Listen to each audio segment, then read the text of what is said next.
Bom dia a todos, que a paz do nosso Senhor Salvador Jesus Cristo esteja contigo, meu irmão e minha irmã. A mensagem de hoje tem como tema consciência da guerra espiritual. Nós vamos abrir a palavra de Deus no livro de 2 Crônicas, capítulo 32, versículos 1 e 3, que diz assim: Depois dessas coisas e desses atos de fidelidade, veio Senaqueribe, rei da Assíria, e entrando em Judá, acampou-se contra as cidades fortes, a fim de apoderar-se delas. Quando Ezequias viu que Senaqueribe tinha vindo com o propósito de guerrear contra Jerusalém, teve conselho com seus príncipes e os seus poderosos, para que se tapassem as fontes das águas que havia fora da cidade, e eles o ajudaram. Até aí, meu irmão e minha irmã, nós sabemos que o dicionário define a estratégia como sendo a arte de traçar os planos de uma guerra. Numa guerra, é preciso um estudo do arsenal e do poderio, bem como da capacidade do inimigo contra o qual guerreamos. Precisamos aprender a atacar e a defender. O Senhor Jesus salientou a força ofensiva da igreja ao observar que as portas do inferno não impediriam seu avanço. Por outro lado, temos que ter consciência também da defesa. Nosso inimigo, além de oferecer resistência, também ataca. Pedro adverte que ele é como um leão que anda de redor, procurando algum desatento para tragar. E o primeiro passo para a vitória na caminhada cristã é não subestimar o inimigo. Quando Jesus enviou os 12 discípulos, dando-lhes a incumbência de pregar o evangelho por onde passassem, logo tratou de adverti-los: Eis que eu vos envio como ovelhas para o meio de lobos. Se não tivermos consciência de que estamos em guerra, tornamo-nos presas fáceis do nosso inimigo, que nos espreita e quer desesperadamente nos destruir. O próprio Jesus afirmou que o diabo vem somente para roubar, matar e destruir. E sem essa visão, dificilmente tomaremos as devidas providências para nos defender e atacar o nosso adversário. A Bíblia mostra com muita clareza que estamos em luta e que não é contra homens nem instituições, e sim contra os principados e potestades, contra os dominadores deste mundo tenebroso, contra as forças espirituais do mal nas regiões celestes. E foi com a consciência de que Senaqueribe, rei da Síria, vinha ao seu encontro com o maligno intuito de atacá-lo, que Ezequias reagiu e tomou as medidas necessárias para combater o feroz inimigo. Seu pai, o rei Acaz, já tinha feito aliança com a Síria e pagou um alto preço por isso. E a princípio, por desconhecer que seu adversário almejava unicamente aniquilá-lo, Ezequias se sujeitou aos caprichos de Senaqueribe, que por pouco não levou todo o reino de Judá a uma completa bancarrota. Entretanto, ele reagiu e tomou uma posição firme. Resolveu enfrentar o agressor, fazer armas e escudos em abundância, convocar o exército, traçar uma estratégia e sair para a guerra. O curioso é que Ezequias só reagiu quando os assírios já ameaçavam invadir Jerusalém, depois de haverem tomado cerca de 46 cidades fortificadas. Por falta dessa percepção, como ocorreu com Ezequias, temos sido atacados e saqueados desde os nossos antepassados. Apesar disso, muitos continuam adormecidos, indiferentes e incrédulos quanto à realidade dessa batalha. Preferem atribuir os sucessivos fracassos ao acaso ou ao destino. Alguns chegam mesmo a se consolar com as palavras de Jó, que depois de perder tudo disse: Nu saí do ventre da minha mãe e nu volto. O Senhor o deu e o Senhor o tomou. Bendito seja o nome do Senhor. Jó não sabia que uma batalha tremenda estava sendo travada. Deus dissera ao próprio Satanás que ninguém havia na terra semelhante a Jó, homem íntegro e reto, temente a Deus e que se desviava do mal. O diabo procurava por todos os meios e maneiras uma brecha para pôr em descrédito a palavra do Senhor. Jó tinha razão quanto à procedência dos bens, mas não quanto à pessoa que os havia tirado. Será que você não está equivocado quando diz que perdeu isso ou aquilo porque não era para ser seu mesmo? No capítulo 30 de 1 Samuel, encontramos uma narrativa que pode nos trazer algum esclarecimento dessa questão. Após muitas conquistas, ao retornar da terra dos filisteus para sua cidade, Davi encontrou um saldo negativo. Tudo que conquistara ao longo dos anos com grande sacrifício fora roubado pelos amalequitas. Além de levar cativas todas as mulheres e filhos, eles haviam carregado todos os bens e ateado fogo à cidade. O quadro era desolador, mas Davi não se deu por vencido e, apesar da dor, do sofrimento e do cansaço, saiu à luta para reconquistar tudo que os invasores tinham arrebatado. E no final da jornada, ele reverteu o quadro, obteve êxito total. Mas aquele que ignora a batalha não tem uma história como essa para contar. Davi e seus soldados conquistaram a extraordinária vitória por causa dos seguintes fatores. Primeiro, ele teve consciência da perda sofrida. A partir da constatação da perda sofrida, Davi se dispôs a sair em busca do que lhe fora tomado. Davi chorou desesperadamente porque conseguiu identificar os estragos que o inimigo fizera em sua vida e na dos seus familiares, também na dos seus amigos e respectivas famílias. E quanto a nós? Estamos conseguindo enxergar as áreas que temos sofrido alguma perda? Talvez tenhamos perdido o primeiro amor, a comunhão com Deus, a sensibilidade espiritual, a união, o amor e a alegria de viver em família, os valores morais, a saúde e as finanças. O que fez Davi ao ver a cidade queimada, completamente destruída? Ele não reuniu seus homens para reconstruí-la imediatamente. Partiu em busca da recuperação dos valores mais importantes. E você? Por que tem chorado? A que tem dado mais valor? O que tem buscado resgatar primeiro? Em segundo lugar, ele buscou a direção de Deus. Depois de chorar amargamente a perda sofrida, Davi se reanimou no Senhor seu Deus e logo em seguida buscou a direção dele para saber o que fazer e como resgatar e reaver os bens que o inimigo roubara.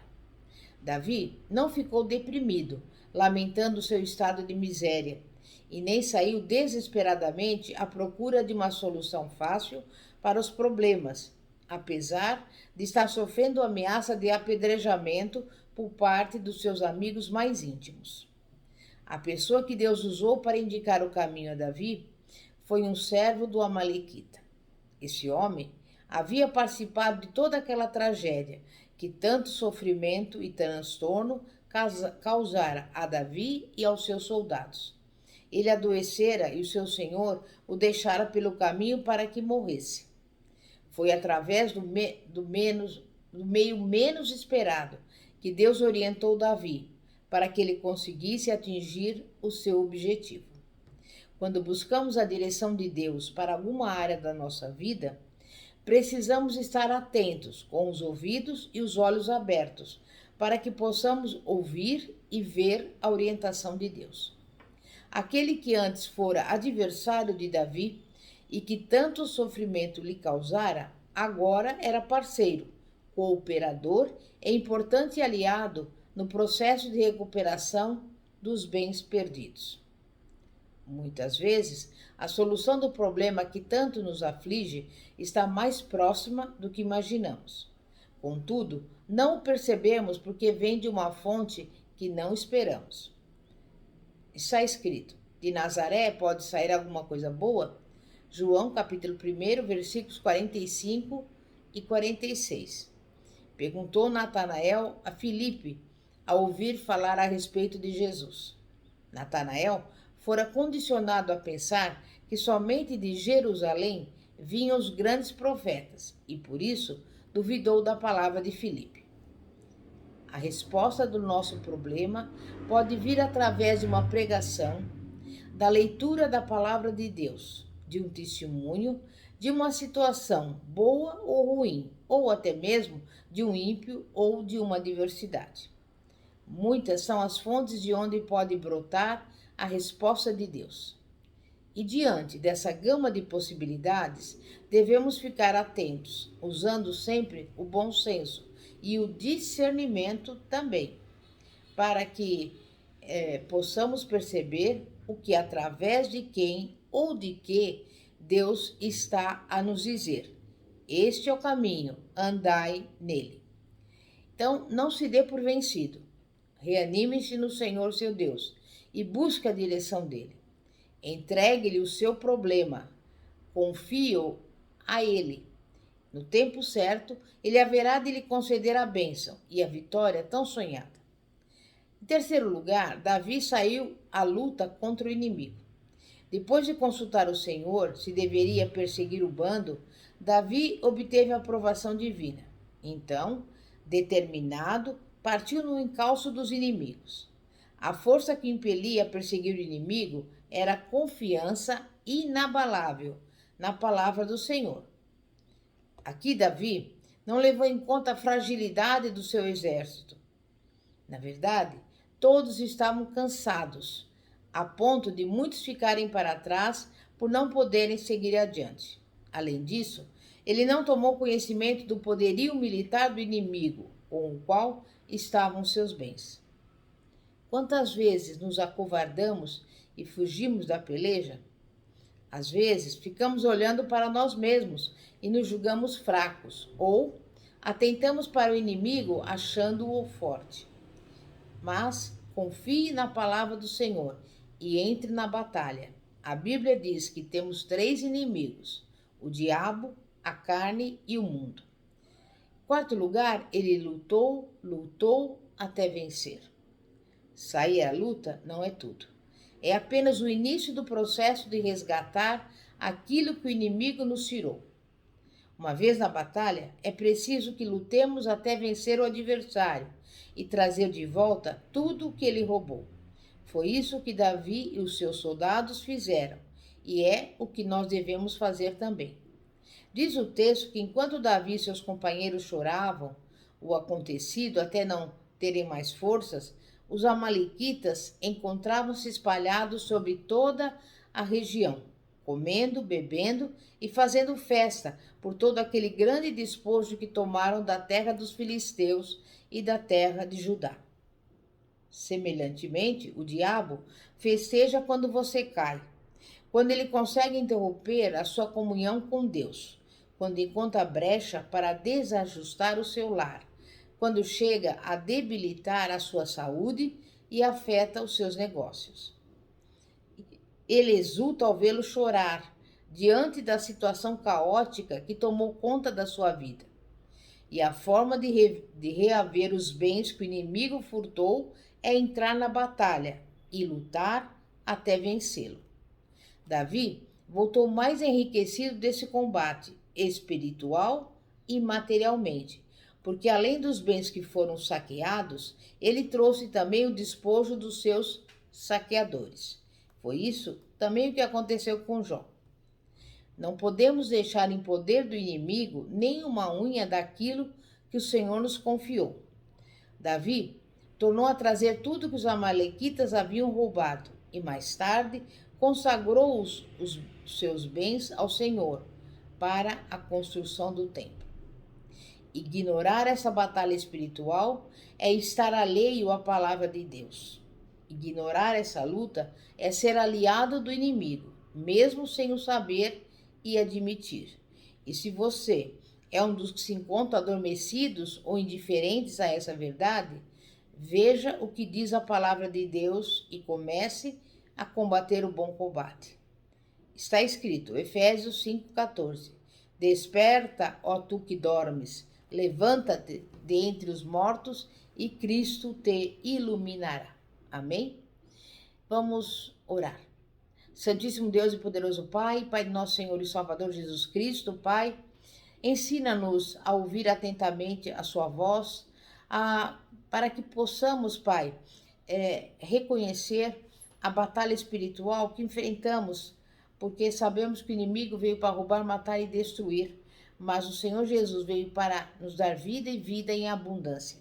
E que o Senhor venha, nesse dia de hoje, Pai, visitar aqueles que são doentes, repreendendo toda enfermidade, proporcionando a essa pessoa a cura, a saúde. Entra também nesse lar e nessa casa que está com necessidades, que está passando fome. Envia provisão. E também entra neste lar para que essa pessoa, Pai, veja a união, a harmonia, a paz que excede todo entendimento e que principalmente o amor do Senhor seja derramado entre os seus amados. É o que eu lhe peço e desde já te agradeço, em nome de Jesus. Pastora Fátima, da Igreja Evangélica Apostólica Poder de Cristo, situada na Avenida Ouro Fino, 2212, Bosque dos Eucaliptos, São José dos Campos. Amém e graças a Deus. Que a paz de nosso Senhor e Salvador Jesus Cristo esteja contigo. Glória a Deus, aleluia.